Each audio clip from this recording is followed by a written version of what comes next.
Hello, good morning. I am Sarah. I am a traditional Usui Reiki master teacher, a holistic life coach, and a yoga teacher.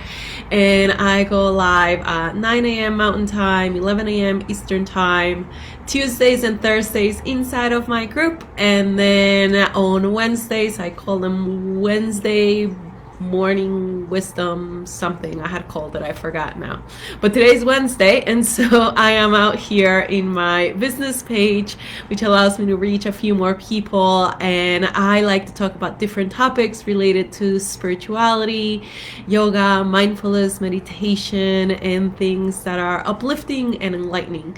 So today's topic is joy. How do you begin to create joy in your life, and what is not joy, right? Because a lot of the times we think certain things will bring us joy, and then in the end they turn out a little bit bittersweet, and we'll talk about why.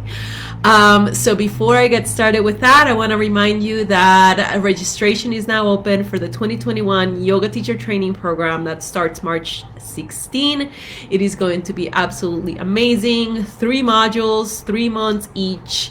Each module is 12 sessions on a weekly basis directly with me, plus 2 Saturdays per quarter. And I have set up a super affordable payment plan that you can start right away. So if you follow the link, it will take you to all the information, the dates, the prices, and you can sign up right online or book a call with us if you have any questions that you would like answered. Okay, so why is joy important, right? Why is it important to create joy in your life? And the answer is very simple. We're not on this earth to suffer. Yes, suffering is part of being a human being. Why? Because it is the suffering that allows the door to open and actually creates a pathway for you to rise above that suffering to a place of love and light and acceptance. And so as a human being, we will inevitably experience suffering. It's part of life. But we must learn to balance that with creating a little bit of joy in our life. And joy begins with gratitude. And it's literally the simple things. I actually, as I prepared myself to come live online, I usually make a cup of tea. And one of my students sent me this on the mail yesterday. And it's a flowering teapot. This little thing that's floating in there was like this small a few moments ago, and then you pour hot water in it and it kind of just blossomed. And I thought it was so cute because the whole thing is so adorable. And so something like this, and just being grateful for something like this, can bring you so much joy, right? Like if you approach your morning tea with love and gratitude and curiosity and excitement, even something as small as a symbolic gift, which I know she gave a lot of thought to this because she sees me drink tea all day, every day, and she just kind of up-leveled it. So thank you, Katie, if you're watching.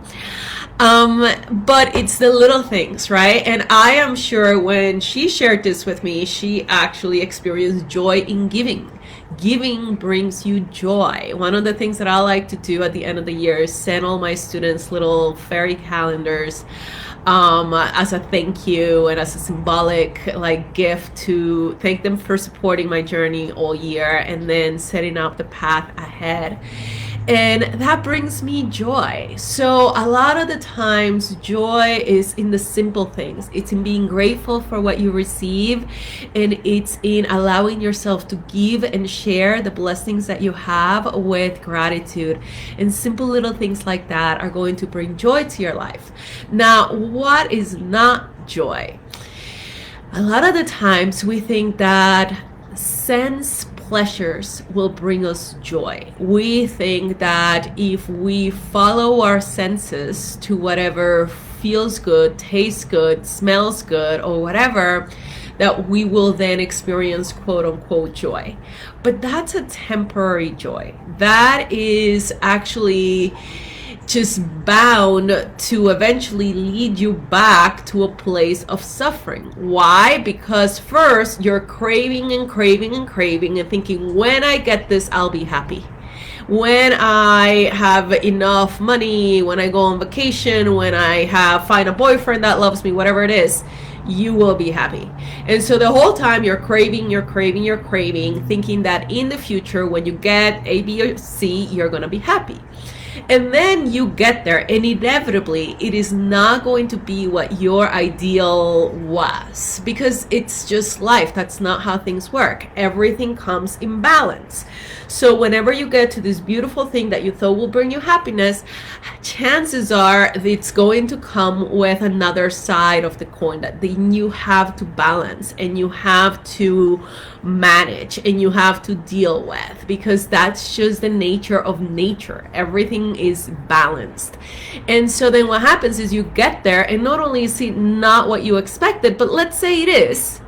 Now you're holding on. Now you're grasping because you don't want to lose it, because it's not going to, you're not going to be happy if you don't have this boyfriend, this vacation. When the vacation's over, I got to go back to my miserable life and my miserable job. And, yeah, the boyfriend is nice, but he also has his flaws, and that's a problem. And you have enough money, but now you want more money, and it's never going to be enough. And then you find yourself in this constant chasing for this joy that's ungraspable, because every time you get there, you experience either fear of losing it or disappointment for what is. So joy comes from acceptance. It comes from being in the present moment and really welcoming what is, positive or negative, without judgment, without resistance, without aversion. And I say this all the time, and it's easier said than done, right? But it's actually easier said than done with the negative things. It's actually very interesting. When we are suffering, we might be able to have a little bit of compassion for ourselves, for our suffering. We might be able to be kind and patient and kind of give ourselves a little pep talk and keep going anyway and look for support in friends and family and stuff. And you manage to kind of get through it and detach. You go into a place of faith and asking for guidance that whatever struggles you're going through are going to shift and change into something else. But whenever we are in a place of joy and we're really, really happy, a lot of the times we might forget. We might forget that it is temporary. We might forget that, like everything else, it has its ups and downs, and it cannot possibly last and be this good all the time. That wouldn't be natural, because that's not the nature of nature. So if you are trying to get to a certain place thinking that when you get there you will be finally, in a happy place, you're probably bound to suffering. So joy comes from, number one, being grateful for the little things. Okay, joy comes from giving. That is really one of the most beautiful gifts that you can give yourself and others. Joy comes from acceptance of what is. Joy comes from not resisting. Joy comes from not disconnecting and knowing that everything is temporary. So then you could actually when something good happens, you could actually step into it, savor it completely with immense gratitude, allow yourself to taste it, to feel it, to love it, to let you light you up. But you're not grasping it. You're not trying to hold on to it, because the minute you do that, now you're in a place of fear and you're already suffering because you're afraid you're gonna lose it. And then you're not really open to seeing the positive and the negative in a balanced way, and you're not able to manage it with mastery.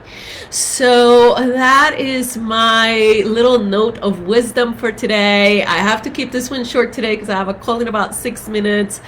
But I wanted to honor my word and come in like I said I would every day at 9 a.m. Tuesdays, Wednesdays, Thursdays. So if you're watching live, please say hello. I really appreciate it when you guys comment and like and share, and join my group if you haven't, so that you can get more of this wisdom and light and love and inspiration every Wednesday Tuesday, Wednesday, and Thursday. And check out the link for my yoga teacher training program that starts March 1st. I am really excited that the payment plan is super affordable. And I can't wait for this amazing group of women that's going to come together next year to go on this transformational journey that's bound to just change your life. So thank you so much for watching. Feel free to DM me with any questions. Take a look at my 90-day awakening program, and have a wonderful, wonderful day. Thanks, Jessica, for watching. Hi, Anissa. Good to see you. Namaste, girls. Have a beautiful day.